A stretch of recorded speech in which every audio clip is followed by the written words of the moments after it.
हाँ, आप लोगों को बहुत-बहुत मुबारक हो अगर आप पाकिस्तान के फैन्स हैं कि पाकिस्तान ने अपनी एक टिपिकल पाकिस्तानी परफ़ॉर्मेंस दी। 80 टू 90% क्लिनिकल परफ़ॉर्मेंस थी, लेकिन जो 12 से 19वें ओवर में जो फ़ेज़ आया जिसमें पाकिस्तान ने 5 विकेट्स अपनी खोई और बहुत ज़्यादा ही जो है दबाव का शिकार हो गई पाकिस्तान की बैटिंग लाइनअप। हालाँकि स्लाइटेस्ट प्रेशर था, लेकिन तब शुरू हुआ जब पाकिस्तान के साबिक़ कप्तान बाबर आज़म जब खेल रहे थे तो पाकिस्तान को रन बॉल से भी कम चाहिए था और वो साउथ अफ्रीका से स्विच होके नीदरलैंड्स आने वाले veteran bowler Roelof van der Merwe cricket age के अतबार से 41 साल के हो गए। उनके बॉल पे he was looking to treat him with great contempt.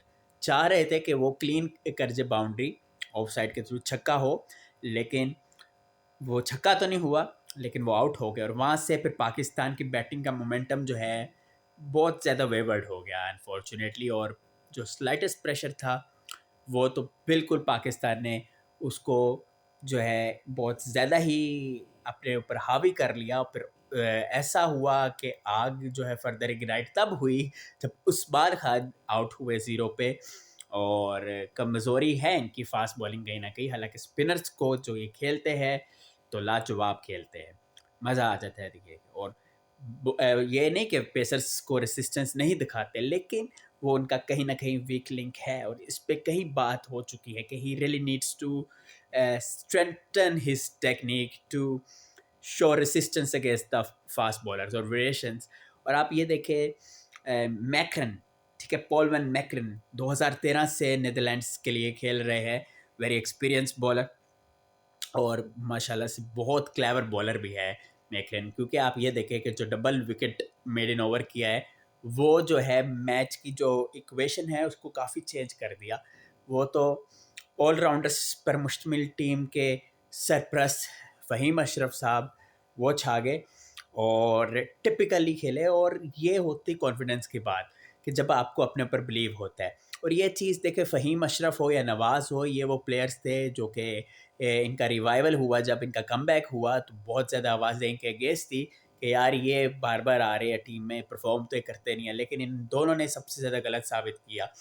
फिर शादाब भी अब ये चीज़ को गलत साबित करने की कोशिश कर रहे हैं, क्योंकि अभी इतना ज़्यादा नेविगेट नहीं किया उन्होंने अपने कमबैक के बाद, लेकिन जितना किया है अच्छा उन्होंने सेटिस्फैक्ट्री परफॉर्म किया है। बाकी Salman Ali Agha who was under the scrutiny as a captain, हालांकि वनडे और टेस्ट में तो वो परफॉर्म कर ही रहे थे, स्टैट्स भी बता रहे हैं, रिकॉर्ड्स भी बता रहे हैं, एवरीथिंग चीज़ें बता रहे हैं, लेकिन रिजिलियंट भी बहुत है। और सबसे बेहतरीन बात जो इनको बाकी माजी के जो कप्तान गुजरे हैं उनसे जो अलग बनाती है वो इनका लर्निंग प्रोसेस है। इनकी जो पिक करने की जो सिचुएशन को जो बहुत जल्दी से करते हैं, ये चीज़ इनको बहुत अलग बनाती है। और मैं समझता हूँ ये सलमान अली आगा का यूएसपी है, यूनिक सेलिंग पॉइंट है। और आप नंबर 3 पे अब इन्होंने ये चीज़ तो डिसाइड कर ली है कि वो खुद ही कमान संभालेंगे नंबर 3 स्लॉट के, जो कि बहुत से लोगों को ये चीज़ जो है नामुनासिब भी लग रही है कि बाबर ओपनिंग भी नहीं कर रहे, नंबर 3 पे भी नहीं आ रहे, नंबर 4 पे भी आ रहे हैं और उनके लिए मुश्किल है।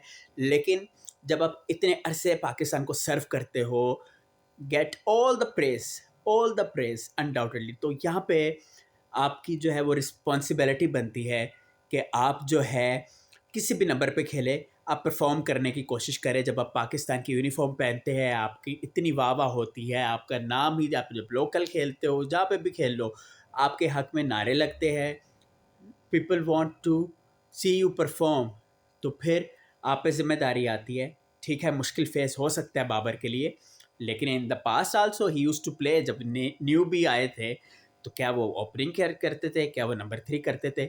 नहीं करते थे ना, मिडिल ऑर्डर में थे। He can do that and he really needs to believe that, because ये इंपॉर्टेंट फेस है। बाबर को चाहिए कि यार ठीक है, छक्के चौके उनकी गेम नहीं है, is not his cup of T. He can find gaps, placement करके भाई खेलो आप। किसने रोके आपको? आप रिस्टी प्लेयर हो, आप बेहतरीन प्लेयर हो, आप क्लासी प्लेयर हो, उस चीज़ को आपने दोबारा से रिवाइव करना है और यूनाइटेड स्टेट्स ऑफ अमेरिका से भी बदला लेना है 2024 की टी20 वर्ल्ड कप में। और ये तगड़ी यूएसए की टीम है, यू कांट किसी भी टीम को आप लाइट नहीं ले सकते। नामीबिया को भी बिल्कुल नहीं ले सकते लाइट आप, बिकॉज ये रिसेंटली साउथ अफ्रीका को हराया था वो वाला मैच कॉन्टेंट डिकॉक का कमबैक भी खिलाया था जब साउथ अफ्रीका की T20 टीम ने पाकिस्तान आना था, और मज़े की बात है उस दौरान पाकिस्तान खेल रही थी साउथ अफ्रीका की टेस्ट टीम।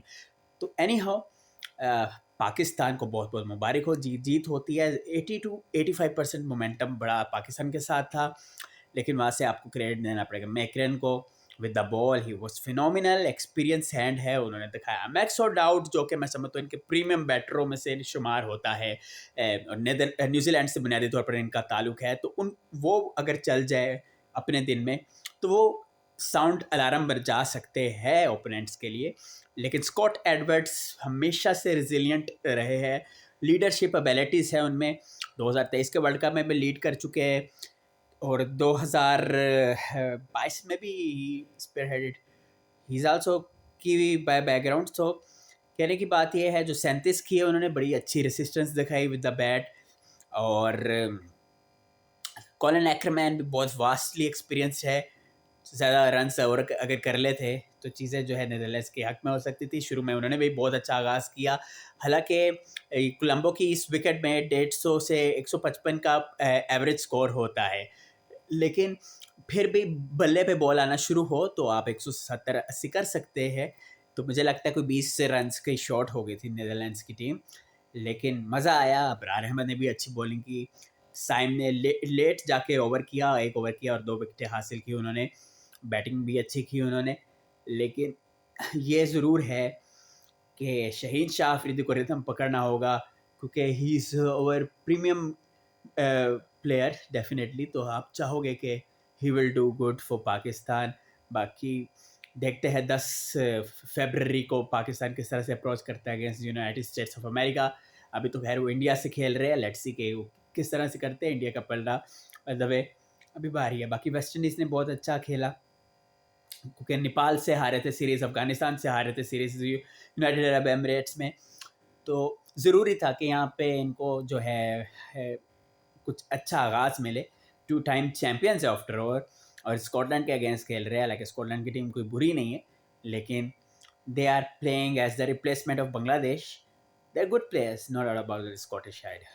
लेकिन वेस्ट इंडीज़ को बहुत मुबारक हो, क्लिनिकल परफॉर्मेंस थी। पाकिस्तान की भी अच्छी परफॉर्मेंस थी। और बाकी अपनी राय का इज़हार करें, चैनल को सब्सक्राइब करें। बहुत शुक्रिया।